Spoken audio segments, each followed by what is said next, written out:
terceira semana da nossa série, o que Deus uniu.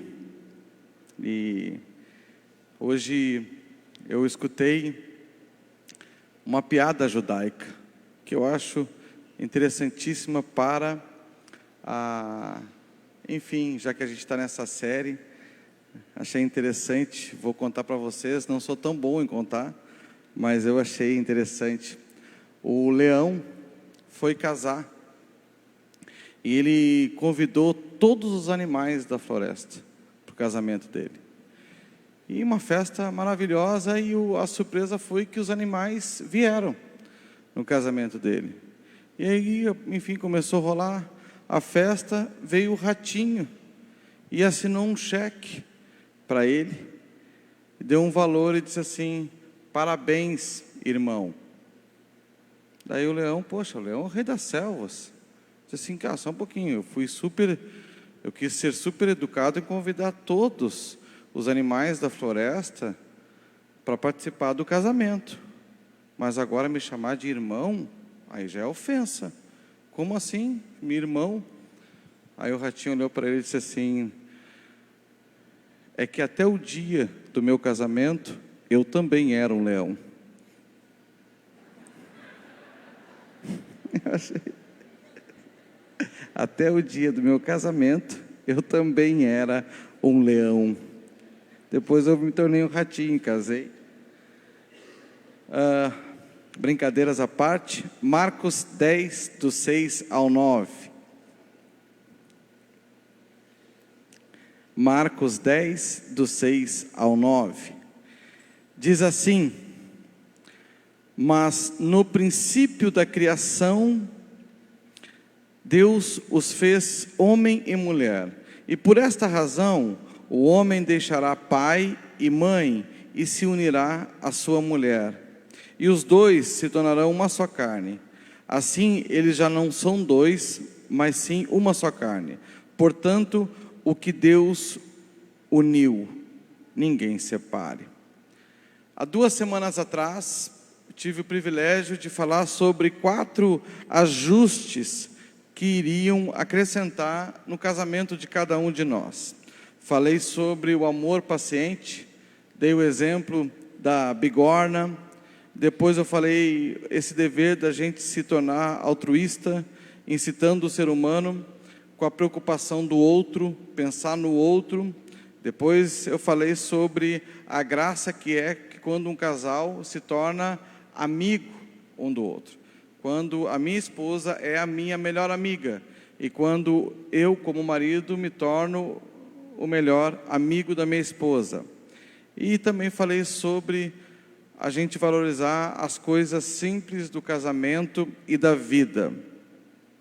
Hoje eu quero falar sobre 3 coisas que roubam o sonho de um casamento feliz. 3 ladrões que, se a gente não cuidar, eles simplesmente vão aparecer na vida do casal e vão roubar a alegria da gente no casamento. Antes que eu fale sobre isso, eu queria primeiramente dar os parabéns para todos, porque eu acredito que quando a gente se coloca à disposição para vir num culto desse, numa série como essa, a gente está sinalizando para a gente mesmo que a gente de alguma forma quer mudar, que a gente quer melhorar o nosso casamento. Talvez alguns estão aqui hoje pela primeira vez, que foi convidado para estar aqui e dizer assim: me insistiram tanto, pastor, que eu acabei vindo até contra a minha vontade. Mas eu queria dizer que bom que tu veio aqui nesse lugar. E é um privilégio quando a gente também se desarma um pouco no nosso coração, para que a gente possa absorver também aquilo que vai ser falado aqui. Então, para mim, isso comunica muito de quem vocês são. Quando a gente, numa terça-feira à noite, sai de casa com essa intenção: eu quero assistir um culto e gostaria muito que a palavra falasse comigo, porque eu estou disposto, não a mudar, mas também a mudar, mas eu estou disposto a me envolver com aquilo que Deus deseja que eu me torne. Esse é o motivo, esse é o maior sucesso de um casamento, de uma vida de sucesso, é quando a gente vai se tornando aquilo que Deus sonhou para a gente. 3 coisas que roubam o sonho de um casamento feliz. Primeira delas que é um cuidado incrível, é a concorrência entre o casal. Parece que concorrência, quando a gente fala em concorrência, parece que é sempre a gente aborda a questão do inimigo, ou de alguém que é, enfim, nosso concorrente de cliente, ou é uma palavra quase pejorativa. É por isso que ela fica difícil de falar na questão do casamento. Agora, quantas vezes que a gente percebe isso? Casal novo, 4 anos de casamento, 5 anos de casamento, começa assim, ó. Diz assim: tu viu meu celular novo? Comprei um iPhone 6. E aí fica mostrando, aí fica com o marido sentado no sofá e fica mostrando. Ele está com um Samsung antigo e a dela, por exemplo, corre rápido porque é um iPhone 6. E ela fica se aparecendo, dizendo assim: olha meu celular. Aí por esse motivo, ele diz: ah é? Ah é? O teu é o 6? Ele vai lá na loja, faz um contrato e compra um iPhone 7. E chega em casa: posso ver teu telefone? Pode, olha o meu. O meu é o iPhone 7. Parece simples e parece tudo brincadeira, mas a partir daí pode começar uma crise financeira. Aí, porque tem um contrato agora de celular e tem mais a conta do celular, e aí, meu amigo, por causa de uma concorrência do casal, estou falando a nível de celular, às vezes pode ser, ela comprou uma bolsa. E ele ficou chateado com aquilo ali, diz assim: ah é? Quanto é que custou a bolsa? R$320. Ele vai lá e anota e diz assim: eu tenho 320 para gastar. Já estou positivo dentro da minha casa, porque tu comprou uma bolsa que não me consultou. A partir de agora, então, eu também me dou o direito de gastar R$320 numa bolsa. Ele aparece com qualquer coisa em casa, e a mulher também diz: quanto é que tu gastou nessa vara de pescar aí? Quanto é que custou esse molinete aí? Quanto é que custou essa rede? O homem sempre vai mentir o valor, já vou antecipar aqui. Ele nunca vai dizer assim: ó, paguei. Quando ele fala 200, pode multiplicar por 3, ele gastou 600. Ele gastou 600. Ele vai falar, se ele falar rápido ainda, tu pode ter certeza absoluta que ele mentiu. Ele fala assim: 200 pila. Quanto? Ele fala rápido para ela: quanto tu gastou? Pode ficar perguntando. Não mente para mim. Nunca é 200, pode ter certeza. Se ele falar um valor baixo, multiplica por 3 ou por 4, ele está mentindo. É uma das coisas que o homem, ele não considera isso mentira. Ele diz: isso aí é uma brincadeirinha de casal. Mas ele não dá o nome de mentira. E nisso vai abordando essa concorrência um com o outro, e isso pode gerar uma crise financeira, isso pode gerar desconfortos, e isso pode gerar, sabe, essas coisas às vezes que a gente não dá bola, que são pequenas crises. Mas, gente, uma enchente, ela sempre começa pelo valão. Uma parede sempre quebra aonde ela está rachada, e uma roupa, ela vai precisar de uma costura a partir de um buraquinho bem pequenininho. Essas coisas que às vezes a gente não dá bola, podem ser exatamente elas que vão provocar brigas terríveis, porque elas geram desconforto. Isso rouba a alegria do casal. Concorrência de salário. Eu já estou há quase 30 anos com a minha esposa. Quando eu conheci ela, eu era um menino. E eu me lembro que ali pelos 16 anos, eu trabalhava de office boy e ganhava 1,5 salário. E ela era estagiária e ganhava meio salário. 16 anos. E a gente junto. Aí depois ela engravidou e coisa e tal, eu com 17, ela 18. E aí, ela estava ainda estudando para ser programadora naquela época. TI, que nem hoje a gente fala. E eu pegava no pé dela e dizia assim: poxa vida, amor, poxa vida, mas tu não está progredindo, tu está sempre nesse meio salário aí, que coisa estranha, e coisa e tal, eu estou sempre pagando as contas, aquela coisa de menino. Eu acho que ali pelos 18, 19 anos assim, ela para o estágio e uma firma boa contrata ela. E ela sai de meio salário para 5 salários. E eu fico no 1,5. Cara, com 18 anos, eu ir no mercado, e ela tipo assim, ela tem essa graça maravilhosa, que ela não falava nada, e eu com o carrinho esperando ela pagar. Gente, parece machismo, mas homem é difícil, é simples assim. A gente gosta de prover, a gente gosta de ser generoso, mas olha, a gente pode esquecer tudo, mas a gente não esquece aquilo que a gente sente. Foi muito difícil.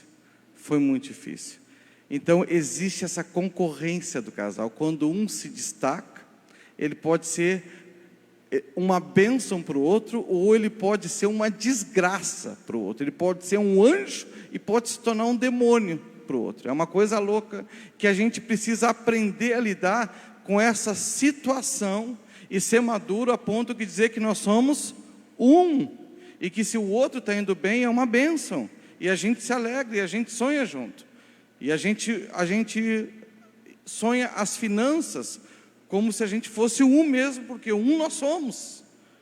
Então a concorrência entre o casal pode se tornar um perigo, quando o meu marido ou minha esposa é o meu concorrente.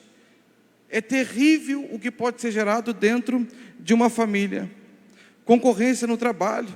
Enfim, hoje a gente está vivendo essa nova crise, que houve um despertar da mulher, e ela foi estudar, e ela concluiu o 1º grau, 2º grau, faculdade, e hoje ela vem crescendo nessa questão financeiramente. E porque ela também acaba, se o filho fica doente, ela vai lá no Google, pesquisa, e se tem alguma coisinha, ela vai lá, procura para saber lidar, automaticamente ela vai ficando com mais informações, e quem tem mais informações acaba ficando mais interessante para conversar. E o homem vem querendo prover, e às vezes não traz esse progresso hoje de continuar estudando, de continuar se aperfeiçoando. Então o salário dele está diminuindo, o salário dela está aumentando, e isso está gerando hoje grandes conflitos dentro de um casamento. E existe então essa concorrência do trabalho, porque um está progredindo e o outro não. E isso rouba a alegria de um casamento. Outra concorrência, preferência pelos filhos. Gente, não tem fórmula mais diabólica do que essa, de quando o pai prefere o menino e a mãe prefere a menina, ou vice-versa, e começam a sinalizar isso dentro de casa. Vocês não têm ideia o que pode gerar dentro de um coração de uma criança, se por acaso o pai ou a mãe demonstra preferência por algum filho. E os filhos às vezes provocam isso, né? Os filhos são danados. Eu venho de uma família de seis irmãos, até hoje é assim. Agora chegou o queridinho da mamãe. Agora tu vai ver só, agora ela vai fazer um cafezinho, quer ver? Agora ela vai tratar bem, agora não sei o quê. Agora chegou o queridinho do papai, agora tu vai ver que o pai vai começar a sorrir, agora ele vai ficar faceiro, porque agora... Então a família mesmo provoca isso. Quem precisa ter sabedoria para lidar com isso são os pais, não é os filhos. Os filhos estão na idade meio que de errar mesmo. Eles vão aprender a lidar com a situação no dia que eles se tornarem pais. Mas ter preferência gera uma concorrência, porque pode ser extremamente perigoso. O pai sai com o menino, e aí sai para o futebol, e aí vai no estádio, leva para pescar, e come um lanche, não sei o quê, e com a menina não faz nada. Vai gerando complexos terríveis de aceitação. E a gente precisa aprender a lidar com isso, porque isso vai gerando concorrência no casal e agora com os filhos dentro da família. Gente, se a gente não aprender a lidar com essas coisas, a gente assobia para o ladrão, aquele que mata, rouba e destrói. A gente assobia para ele e diz assim: pode vir aqui, que porque a gente está com as portas abertas, pode roubar o que a gente tem. Então, a gente precisa ir tomando esse alerta na vida da gente, sobre parece pequenos detalhes, mas eles podem ser mortais dentro de um relacionamento. Segundo, coisas que roubam o sonho de um casamento. Quando a gente minimiza o outro. A mulher é muito sutil para minimizar o outro. Ela usa umas outras palavras. Ela diz assim: eu não te disse? Bem suavezinho. Ele errou. Ela disse: não compra esse copo, porque esse copo vem de uma água vencida. Ele vai lá e faz o quê? Compra o copo. E aí, quando ele toma o copo, ele diz assim: a água está ruim. Só o olhar dela já bastava. Ele já tinha compreendido. Eu falei: errei. Mas ela vai lá e diz assim: eu não te disse? Eu não te disse? Começa de uma forma sutil, sabe, a colocar ele num canto, aonde ele vai se sentindo inferior, ou talvez até menos. E a gente vai começando a minimizar o outro no casamento. Meu amigo, esse sentimento que vai sendo gerado no ser humano de minimizar o outro, e tem gente que tem essa habilidade e gosta disso, trata isso como se fosse um bichinho de estimação. É pecado, é diabólico, mas ele é tratado com carinho, sabe? Porque isso, tu fala sorrindo, tu fala numa melodia bonita, e tu fala com o rosto brilhando, mas as palavras é palavra de maldade. É palavra de maldade. O homem, a grande maioria, tem o botão do inferno nele. E esse botão se chama o botão da ignorância. É impressionante. A maioria tem esse botão, é um botão vermelho. Eu acho que ele está aqui, ó. Ele não precisa nem fazer muita força para ativar ele. Porque no momento que ele ativa a ignorância, ele consegue minimizar todo mundo na volta dele. Gente, essa aqui, ela não rouba, ela atropela a paz de uma casa. Porque quando ele fala, não vem só a fala dele, vem a ira, vem a raiva, vem o ódio, vem o machismo, vem tudo que é porcaria junto na voz dele, quando ele ativa essa palavra chamada ignorância. E a maioria dos homens carregam esse talento cruel, de simplesmente abrir a boca e sair atropelando. Minimiza. Isso aqui, gente, isso aqui é 3 dias depois para se recuperar, quando o homem entra nessa erupção da ignorância. A loucura ainda é ele ser ignorante de dia e querer coisinha à noite ainda. Aí sim, não vai ter, não tem como. Coisas que a gente minimiza o outro. Quando a gente joga na cara do outro uma lembrança ruim. Tem gente que não esquece a lembrança ruim. Não tem coisa pior do que o passado, gente. Para muitos, é impressionante. Porque quando a pessoa vai se conhecer, está começando agora o relacionamento. Ela quer saber tudo, desde quando a pessoa nasceu, ela quer saber detalhes. Como é que foi o teu 2º dia de vida? Como é que foi o teu 3º? Como é que foi o teu 4º? E no 7º dia, o que tu fez? É quase uma criação de Deus, assim.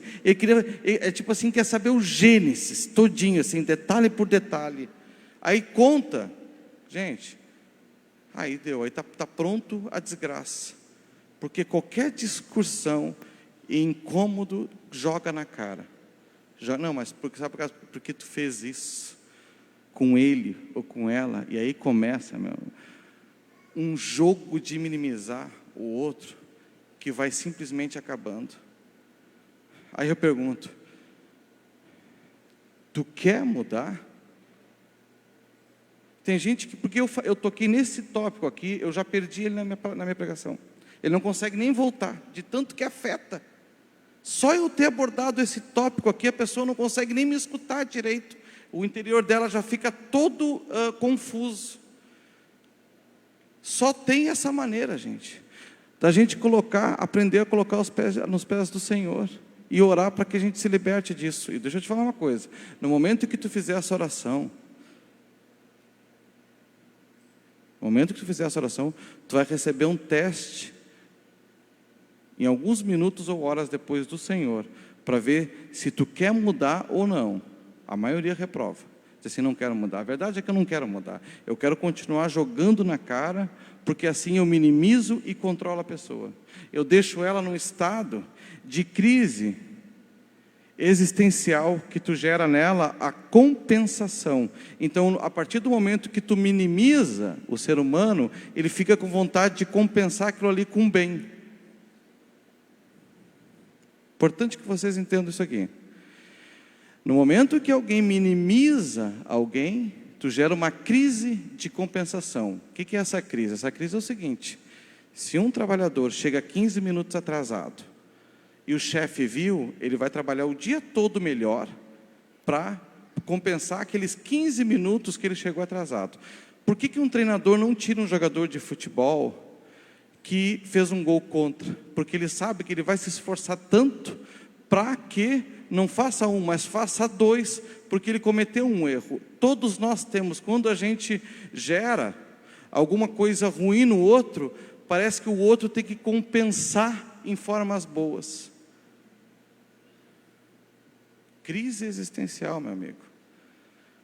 Gente, isso a gente se liberta jogando nos pés do Senhor e dizendo: eu vou mudar esse meu jeito horrível de ser, porque isso tem atrapalhado o meu casamento. Quando jogamos na cara memórias que guardam ressentimentos. E quando um já tem mais experiência, já foi casado, já teve uma vida, enfim, ativa. Gente, é difícil. Essas coisas, elas serão vencidas exatamente dessa maneira, com oração e com compreensão do Evangelho, deixando a luz entrar em nós, para que a gente não use mais as palavras. Porque essas palavras são perigosas. Tipo assim, eu tenho uma parte do meu corpo que tem aqui, ó, bem aqui, ó, no meu braço, um nervinho, que ele é um nervinho exposto. Enfim, não tinha, apareceu. Então, quando eu estou dirigindo o meu carro, eu tenho amigos que, enfim, vêm de origem italiana, e eles conversam com as mãos. E quando ele quer enfatizar alguma coisa, ele faz assim, cara, pá! E onde é que ele acerta? Ele acerta exatamente no meu nervinho exposto que eu estou dirigindo. As palavras, elas são assim. Aquele que toca a pedra diz assim: eu toquei só uma pedrinha. Mas quando cai no nervo exposto do outro, meu amigo, dá uma dor, e tu diz assim: cara, mas eu não falei nada. Eu não falei nada. O que eu falei? Eu estava brincando quando eu falei. Mas caiu no nervo exposto do outro, a dor pode multiplicar por 100 vezes. Se tem coisa que te incomoda, faz a coisa mais difícil de fazer, que é o privilégio de dizer: está doendo. Esse é um privilégio. De tu pegar a tua esposa assim: hoje eu quero falar para ti. Ou pega o teu marido e diz assim: hoje eu vou te falar de uma dor minha. E chora. E diz assim: deixa eu chorar o meu ressentimento. Porque ninguém proíbe a pessoa de dizer está doendo e de chorar. Isso não, porque isso cura. Se abracem e chorem. Entende a dor do outro. Compreenda a dor do outro, porque o privilégio de dizer está doendo, de sair essa palavra, é um privilégio. Mas depois disso permanecer chorando, aí não. Aí não. Conversa sobre o ponto que dói. Gente, demora tanto. Demora às vezes 20 anos para alguém abordar o ponto que dói. Não tem coragem. Porque dói tanto que não tem coragem de dizer aonde que dói. Como é importante quando a gente consegue falar para quem a gente ama, dizer assim: é isso que eu tenho dor. é aqui que está a minha dor. Mas a partir desse momento, chora, ora e recomeçamos a vida novamente. É um privilégio de Deus de falar, está doendo aqui que eu tenho a minha dor. E a partir daí se perdoem e recomeçam. Minimizar o outro. Geralmente, quem tem o poder financeiro se aproveita mais dessa situação. Não é sempre, mas a maioria das vezes faz chantagens emocionais terríveis. Se a gente praticar essas coisas de alguma forma, a gente vai estar assobiando para o ladrão. O texto que eu li hoje foi: mas no princípio da criação, Deus os fez homem e mulher, e por essa razão o homem deixará pai e mãe e unir-se-á à sua mulher. Isso aqui é um princípio. Sempre que a gente quebrar um princípio da palavra de Deus, vai dar errado. Sempre, que para mim é a maior graça de aprender sempre. Sempre que a gente quebrar um princípio da palavra de Deus, vai dar errado. Então vamos lá. Sou casado e tenho 3 filhos. A mais velha é casada. Tenho 2 que moram em casa. Só que atrás da minha casa mora a minha sogra. É um privilégio. Por outro lado, a Bíblia diz que eu preciso me unir à minha mulher. Então esse é o princípio, eu tenho que estar unido com ela. Logo, eu sei que muitas coisas a gente perde porque a minha sogra está junto. Na hora do almoço, por exemplo, a gente almoça. Só que se eu estou sozinho, com a minha esposa e com meus filhos, é um clima. Eu posso olhar para ela, eu posso passar a mão na mão dela, eu posso passar a minha mão no rosto dos meus filhos, por quê? Porque é o cerne familiar. Agora, quando já tem uma terceira pessoa, que não faz parte do cerne familiar, tudo fica mais formal. A gente, ao invés de deixar uma conversa solta, conversando, a gente já precisa promover uma conversa para que o ambiente fique legal. Eu sei que eu estou quebrando de alguma forma um princípio, mas eu estou estabelecendo outro, que eu preciso cuidar também da minha sogra, porque cuidou da minha esposa, logo cuidou da gente, logo agora chegou o tempo dela ser cuidada. Mas isso pode gerar um desconforto, e eu não saber que desconforto é esse, e isso gerar uma briga dentro do meu casamento. Gente, eu espero ter sido bem claro nesse ponto. Bem claro. Então já viu a história que a pessoa casou.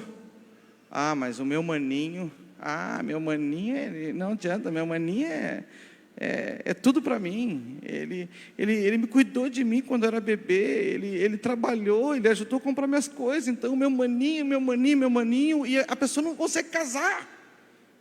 O marido nunca é a prioridade, é sempre o maninho. Ou ele diz assim: não, cara, não, meu compadre, cara. O compadre é um espetacular, porque o compadre, a gente se dá assim, cara, é uma maravilha. Só que ele tá de concorrência pau a pau com a esposa, cara. Ao mesmo tempo que ele dá para a esposa, ele dá para o compadre. Sabe, o mesmo dinheiro que vai para a família, vai com as coisas do compadre, vai para o futebol, vai para a pescaria, vai para os hobbies, é o mesmo dinheiro. E aí a gente quebra um princípio, porque aonde que o amor aparece? Gente, aonde que o amor aparece? O amor aparece na diferenciação. É óbvio que quando eu dou mais tempo para minha esposa, o meu dinheiro vai mais para ela, eu estou diferenciando ela de todas as outras coisas. Logo, se eu diferencio ela, o amor aparece. É o que eu gosto de dizer sempre, é muito fácil para mim descobrir qual é o lugar da tua casa que tu gosta mais. É muito fácil para mim. Porque quando eu chegar lá e tu falar assim, eu quero te apresentar a minha casa, tu vai dizer assim, pastor André, aqui é a nossa sala, aqui é o nosso quarto, aqui é a nossa cozinha. Mas esse aqui é o nosso espaço de lazer. A gente fez uma piscininha, a gente fez a churrasqueira, a gente fez uma pracinha. Eu sei, a tua pupila vai dilatar, o teu rosto vai mudar, o teu tom de voz vai mudar. Logo eu vou saber que o lugar que tu mais ama na tua casa é o lugar da piscina e do espaço gourmet. Porque o amor, ele aparece na diferenciação. E aí quando a mulher não se sente diferenciada, ou quando o homem não se sente diferenciado, é crise conjugal. Porque a gente foi feito para ser um. A gente foi feito para ser um. Isso rouba. Isso rouba. Tá, então pastor, eu tenho que eliminar minha sogra? Tem gente que quer que eu fale isso. Eu não vou falar isso aqui não. Não vou falar, não é isso aqui que eu vou falar não. Pelo contrário, hoje eu faço consciente, e eu sei que eu perco, eu tenho perdas por causa disso, porque eu estou quebrando um princípio. Por outro lado, fizeram uma pesquisa agora, e um dos países que tem menos câncer é a Itália, e aí foram tentar descobrir, por que esse país tem menos câncer que os outros? Daí começaram, é porque a Itália, na verdade, tem muita lomba, então o pessoal caminha mais. Não, mas daí outros países também têm lomba e também caminham, e o índice de câncer também é grande. Não, é porque come muito peixe, come derivado do leite, come queijo, tudo é fresco, então por isso que tem menos. Aí dizem, não, tem outros países que também são derivados do peixe e o índice de câncer é grande. Aonde que a Itália se diferencia? A nona. No aspecto do afeto. Na Itália não tem asilo. Quando eu digo não tem, não é que não tenha, mas é um dos países que quase não tem, porque ela morre dentro da família junto. E na grande maioria, que são nonas maravilhosas, elas levam uma quantidade de afeto para dentro do lar que ninguém é capaz de gerar. E por esse motivo, a Itália é um dos países que tem menos câncer. Gente, dá para tentar fazer esse equilíbrio? Tipo assim, aonde que eu tenho que chegar? É que o meu marido é meu eu. Eu sou um com o meu marido. Não estou dizendo de nenhuma maneira para despachar, mas vocês têm que saber que só vai funcionar o sistema familiar quando eu me tornar um com a minha esposa, um com o meu marido. A prioridade é ele e a prioridade é ela. Deus fez Adão e depois Ele criou Eva. Ele não fez os filhos, Ele não fez um compadre, Ele não fez uma sogra. Todos são bem-vindos, mas prioridade é com quem eu casei. É com quem eu casei, senão vai acabar roubando riquezas do nosso casamento. É importante a gente aprender esse princípio da palavra de Deus. É exatamente assim. Por essa razão o homem deixará pai e mãe e unir-se-á à sua mulher. Não é a sua sogra, não é o seu sogro, não é o compadre, não é o melhor amigo. Ele vai se unir à sua mulher. É interessante porque não fala que a mulher vai se unir, né? Mas o homem, parece que o homem tem mais essa tendência de dividir esses amores. É por isso que a Bíblia manda o homem amar sua mulher. Tem que aprender a amar ela. Por quê? Porque ela não cai numa diferenciação, né? Ele ama o compadre, ele ama o trabalho, ele ama o hobby e ele ama a mulher. E Paulo disse, está errado isso aí. O amor tem que ser diferenciado. Se o amor não for diferenciado, ele não é amor. Ele não é amor. Porque quando o amor aparece, se diferencia. Gente, eu não estou aqui também para gerar uma crise nos casais, dizendo assim, agora eu descobri, eu sabia, não sou amada. Esse é meu problema, não sou amada. Pastor, e meu marido não veio nesse culto ainda não veio. Não é isso, gente, o Evangelho, ele trabalha na consciência da gente. A gente vai aprendendo, e a gente vai colocando em prática a palavra de Deus. E cada momento que a gente vai colocando em prática, a gente vai colocando o nosso pé na rocha. E a nossa casa vai ficando cada vez mais firme. É por isso que eu estou aqui pregando para vocês, porque eu creio exatamente nisso. Assim é na minha vida também. A cada vez que eu aprendo um princípio da palavra de Deus, eu vou colocando minhas pernas, meu corpo sempre na rocha, para que quando vem a tempestade, o vento forte, não levante a minha casa. Finalizo com uma história de Jesus maravilhosa. Bethsaida, 2000 anos atrás, uma cidadezinha que é praia, que faz litoral na costa da lagoa de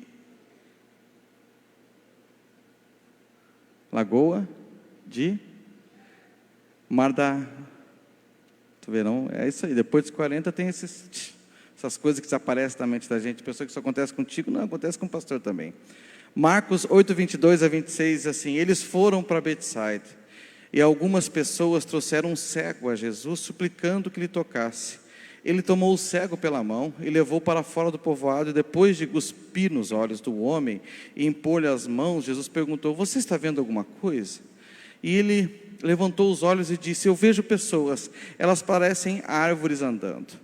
Mais uma vez Jesus colocou a mão sobre os olhos do homem, e então os olhos foram abertos e a sua vista foi restaurada, e ele via tudo claramente. Jesus mandou para casa dizendo: não entre nesse povoado. Olha só que história interessante.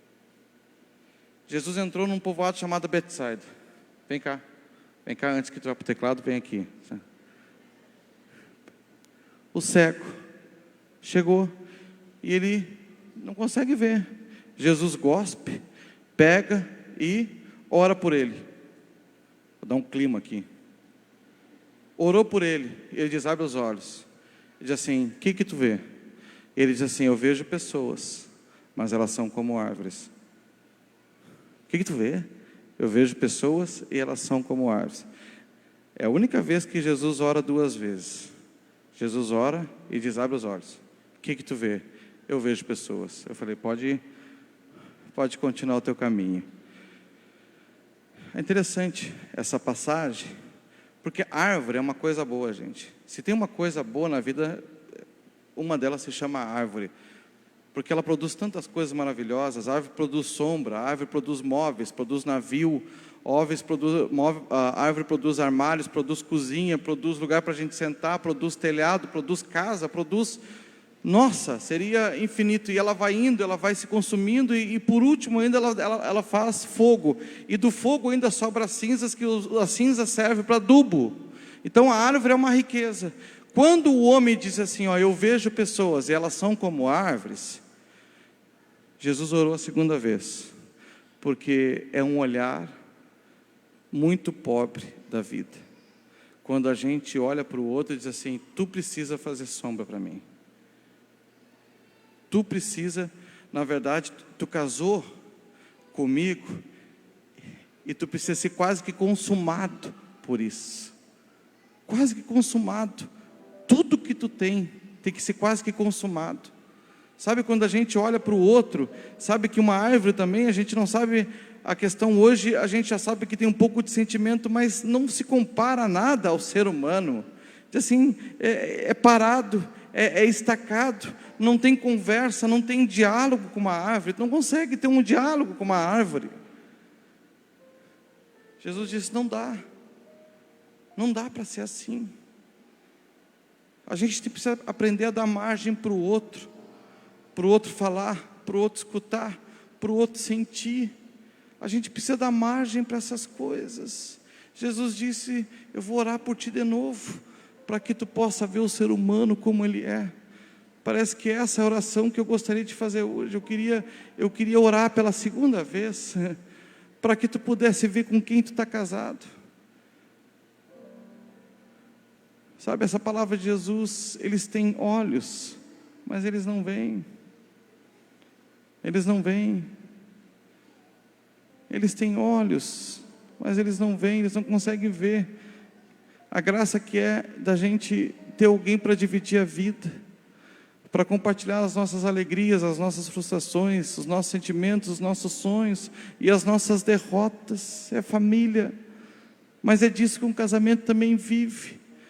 A loucura disso é a gente só murmurar, só enfatizar o tempo ruim e não conseguir celebrar a vida que o Senhor nos deu. Que isso seria uma transformação no coração, aonde a gente ia começar a agradecer por quem Deus nos deu para a gente passar a nossa existência. Se tu agradece, meu amigo, se a gratidão entrou no teu coração, esse é o primeiro passo que sinaliza que quem está contigo não é uma árvore. Agora, se a gratidão ainda não renasceu no teu coração, pode ter certeza que tu vê a pessoa que está do teu lado como se fosse uma árvore, e essa visão não é a correta de um casamento. Fecha os olhos, vamos orar ao Senhor.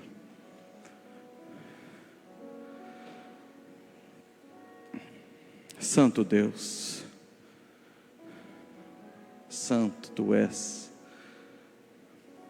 és santo, porque antes que qualquer um de nós sonhasse com algo tão complexo e ao mesmo tempo tão divino como o casamento, coube a Ti abençoar